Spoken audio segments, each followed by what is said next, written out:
देशमुख फॅमिलीचा नाही, हा पराभव मनोज जरांगेचा आहे, हा पराभव बजरंग सोनवणेचा आहे आणि सगळ्या जातीवादी विचारसरणीच्या लोकांचा पराभव आहे. खरं तर संतोष देशमुख यांच्या पत्नीचा पराभव म्हणजे योग्य नाही तो त्या गोष्टी, परंतु तिथं काय झालं होतं, संतोष देशमुखांच्या हत्येच्या नंतर तिथं जरांगे नावाच्या कुठेतरी बिंडोक माणसांनी कुठेतरी जाती द्वेषाचं राजकारण सुरू केलं आणि संतोष देशमुखांचे भाऊ त्या धनंजय देशमुख जरांगेच्या आसपास राहून कुठेतरी जाती द्वेषाचं राजकारण करू लागले.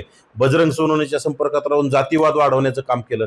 त्यामुळं गावगाड्यात काय तिथं काही एकटा मराठा समाज नाही, तिथं बहुजन समाजातले सर्व लोक राहतात आणि लोकांनी कुठेतरी विकासाला महत्त्व देण्याचं काम केलं असेल.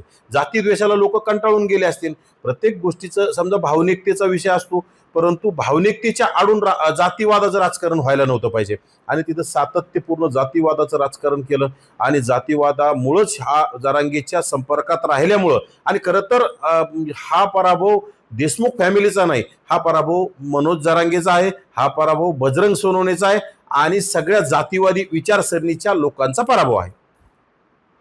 नक्कीच धनंजय देशमुखांचा स्वभाव आणि त्यांचा साडू तो दादा खिंडकर, गुंडगिरी आणि गुंडगिरी दादागिरीचाच प्रकार सुरू त्यांचा झालेला होता. धनंजय देशमुख सुद्धा कुठेतरी राजकारणाचं त्याला एक स्वप्न आणि राजकारणाचे त्याला डोहाळे लागले होते आणि खरं तर आता भाऊजाईला सरपंच केल्याच्या नंतर त्याला जिल्हा परिषद पदाचे डोहाळे लागले होते, परंतु त्या फक्त जातीवाद आणि जातीवादी लोकांच्या नादी लागल्यामुळं कुठल्याही हे सगळा पराभव झालाय आणि कुठलंही निवडणुका ह्या एका जातीवर होत नसतात हे त्या मसाजोगच्या लोकांनी दाखवून दिलंय.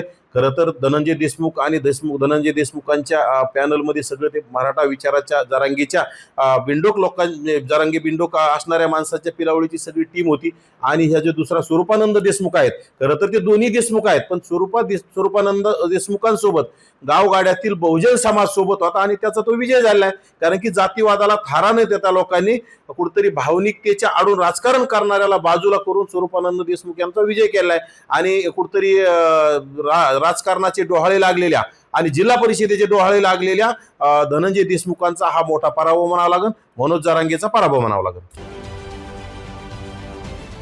महाराष्ट्रातील सर्व बातम्यांचे विश्वासार्ह व्यासपीठ, सकाळच्या सर्व सोशल मीडिया प्लॅटफॉर्मला लाईक, फॉलो आणि सबस्क्राईब करा. तसंच सर्व नोटिफिकेशनसाठी बेल आयकॉन प्रेस करायला विसरू नका.